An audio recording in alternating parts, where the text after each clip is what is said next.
Imagine training with discipline, following your diet to the letter, and still noticing that each month your gains are getting smaller.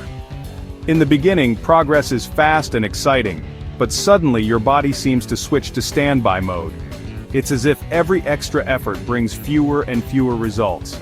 I've been through that exact frustration. I spent months adding more weight, doing more reps, even training more days a week, believing the problem was a lack of intensity. But the truth is, my body had already adapted and needed different stimuli to start growing again. That's when I discovered 5 proven techniques to break through this plateau and speed up muscle growth once more. Strategies used by top-level athletes to keep progressing even after years of training, and that anyone can apply, whether a beginner or advanced lifter. And for those who want to take this to the next level, I've prepared an exclusive guide we developed especially for you, with practical examples and a step-by-step plan to apply in your very next workout. Access is available for just a few days, and it could be the push you need to completely transform your physique. First up is eccentric overloading. This is a powerful, science-backed technique that can take your muscle growth to the next level, if you know how to use it right. Whether you're a seasoned lifter or just looking to break through a stubborn plateau, understanding eccentric overloading could be the game changer you need. Every lift you do in the gym has 2 main phases: the concentric phase, which is when you lift the weight, and the eccentric phase, when you lower it back down. Most people focus on the lifting part, but the lowering phase is just as important, if not more so. During the eccentric phase, your muscles are lengthening under tension. This is where the majority of muscle damage occurs, and that damage is what ultimately leads to muscle growth when your body repairs itself. In fact, research shows that the eccentric portion of a lift is the most effective for stimulating hypertrophy. Here's something most people don't realize. Your muscles are up to 75% stronger during the eccentric phase than they are during the concentric phase. That means, with standard reps, you're not actually pushing your muscles to their full potential when you lower the weight. By intentionally overloading the eccentric phase, you force your muscles to handle more weight than they're used to. This creates a powerful stimulus for adaptation and growth, making your training much more effective. So how do you actually do eccentric overloading? One of the most effective ways is to use a training partner. Have them help you lift a heavier weight than you could manage on your own, something in the range of 105 to 110% of your 1 rep max. Then, you take over and lower the weight slowly and under control, all by yourself. For example, on the bench press, load up the bar with a bit more than your max. Your partner helps you press it up, but you're in charge of the descent. Aim for a slow, controlled negative. Think 3 to 5 seconds on the way down. This maximizes muscle tension and ensures you're getting the most out of every rep. If you're training solo, don't worry. Machines are your friend here. Use both limbs to lift the weight, then lower it with just one. This unilateral approach lets you overload the eccentric safely, even without a spotter. Another solo method is to use cheat reps. Use a little momentum to get the weight up, then focus on lowering it as slowly and under control as possible. This way, you're still overloading the eccentric, even if you can't lift the weight strictly. Eccentric overloading creates more mechanical tension and micro tears in your muscle fibers than traditional lifting. This triggers a much stronger growth response as your body scrambles to repair and reinforce the damaged tissue. Multiple studies have shown that eccentric-focused training leads to greater increases in muscle size and strength compared to standard lifting. It's a proven way to break through plateaus and accelerate your progress. But be warned, eccentric overloading is intense. It puts a lot of stress on your muscles and your nervous system. That's why it's best used sparingly, maybe on just 1 exercise per workout, and ideally for a muscle group that's lagging behind. For example, you might finish your chest day with 2 sets of 3 to 5 eccentric reps on the bench press. This is enough to spark new growth without overdoing it.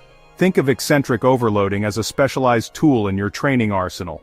It's not something you should use for every set or every workout, but when applied strategically, it can make a huge difference. Remember, the goal is to stimulate your muscles, not annihilate them. Recovery is just as important as the workout itself. Make sure you're giving your body enough time to repair and grow stronger. To recap, you can use partner-assisted negatives with 105 to 110% of your max, unilateral machine negatives, or cheat and recover reps with a slow negative. Each method has its place, so choose the one that fits your training style and goals. Focus on the phase where you're naturally strongest, the eccentric. to create a new stimulus your body isn't used to. This is how you break through stagnation and keep progressing. If you're stuck at a plateau, or just want to see faster results, try adding eccentric overload to your routine. It's a proven way to shock your muscles into new growth and reignite your progress. But always respect the intensity of this technique. Prioritize recovery, listen to your body, and don't be afraid to back off if you're feeling overly fatigued or sore. Use eccentric overloading wisely, and you'll unlock a whole new level of muscle growth, strength, and performance. Push your limits but train smart, and watch your results take off. Next, let's talk about cluster sets, a powerful and often underutilized training method that's a favorite among advanced lifters for building both strength and size. Cluster sets are a unique way to structure your workouts, and they can help you break through plateaus, push past sticking points, and get more out of every session. Instead of performing all your reps in a single continuous set, cluster sets break that set into smaller mini-sets or clusters, with short strategic rest periods in between. This approach is very different from the traditional method, where you do all your reps back-to-back and then rest for a longer period. By splitting your set into clusters, you're able to use heavier weights than you could with straight sets, or squeeze out more total reps with the same weight. This is because those brief rests allow your muscles to partially recover, so you can maintain your strength and power throughout the set. For example, let's say you're doing squats. Instead of grinding out 5 straight reps, you might do 2 reps, rest for 15 to 20 seconds, do another 2 reps, rest again, and then finish with 1 or 2 more reps. This way, you're still completing the same total reps, but with better form and more power on each one. The result? You're able to complete more reps at a higher weight than you could in a traditional set, which means more total work for your muscles. Over time, this leads to greater strength gains and more muscle growth. Those short rest periods, usually 10 to 30 seconds, are just enough to let your muscles recharge without fully recovering. This partial recovery helps you maintain better technique, avoid sloppy reps, and keep your power output high from start to finish. Because you're able to lift heavier weights and increase your total training volume, cluster sets are especially effective for building muscle and strength. Training volume and intensity are 2 of the most important factors for muscle growth, and cluster sets let you maximize both in a single workout.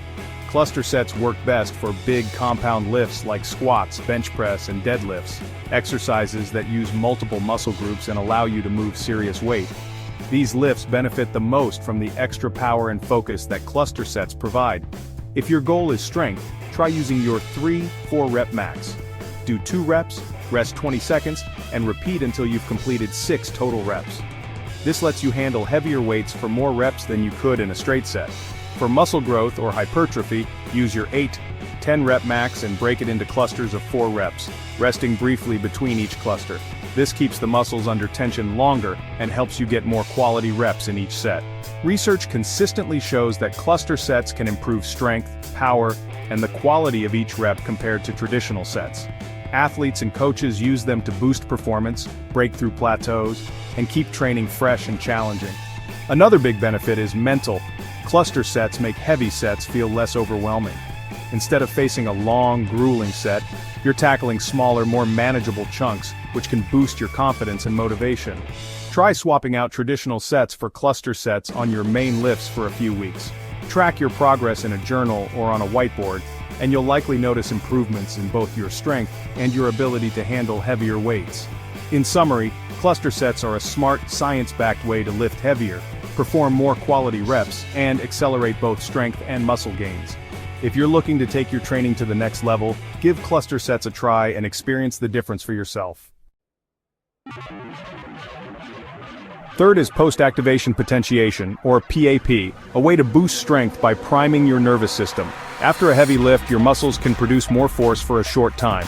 The classic method: do a heavy single at 90 to 95% of your max, rest 2-4 minutes, then do a lighter, explosive set. For example, hit a heavy single on bench press, rest, then do a fast set of 6 reps at a lighter weight. This primes your nervous system, making the lighter set feel easier and more powerful. PAP is best for experienced lifters with solid technique. The benefit: better motor unit recruitment, leading to long-term strength gains and improved muscle-brain connection. The science: heavy activation increases muscle fiber sensitivity and CNS readiness. Manage the details, don't go to a true max and rest just enough to keep the potentiation effect. Use PAP on your main lift for 3-4 rounds per session. Over time, you'll see strength and power gains on both heavy and back-off sets. If you're stuck on a strength plateau, PAP can help you break through and hit new numbers. Fourth is blood flow restriction training, or BFR, a unique and innovative way to stimulate muscle growth using much lighter weights than you'd normally need. This technique has gained popularity among athletes, physical therapists, and fitness enthusiasts for its ability to deliver impressive results with minimal joint stress. The core idea is simple. You partially restrict the blood flow leaving the muscle by applying specialized cuffs or elastic wraps to your limbs. This creates a strong muscle pump and a unique kind of metabolic stress that you can't get from regular training. The muscle swells, veins become more prominent, and you feel a deep, satisfying burn. For safety and effectiveness, it's crucial to get the pressure right. Aim for a tightness of about 7 out of 10 for your arms, and 8 to 9 out of 10 for your legs. The cuffs should be snug, but never so tight that you experience numbness, tingling, or pain. Always check your circulation and comfort before starting your set. The training protocol is different from traditional lifting. You'll use very light weights, typically just 20 to 30% of your 1 rep max. Perform 1 high rep set of 30, followed by 3 sets of 15, with only short 30-second rests in between. This high volume with low load is what makes BFR so effective and accessible. The burn you'll feel is intense, and that's exactly what you want. BFR creates a low oxygen environment in the muscle, which forces your body to recruit fast-twitch muscle fibers, the ones most responsible for size and strength, even though you're lifting light. This means you can get a powerful muscle-building stimulus without heavy weights. BFR is especially valuable if you're recovering from an injury, dealing with joint pain, or going through a deload phase. It allows you to keep training hard and making progress even when your body can't handle heavy loads. That's why it's a favorite tool in rehab settings and among older adults looking to maintain muscle. Research consistently shows that BFR can increase both muscle size and strength, even when you're using as little as 20% of your maximum weight. In some studies, the gains from BFR training are comparable to those from traditional heavy lifting, making it a powerful alternative for many people.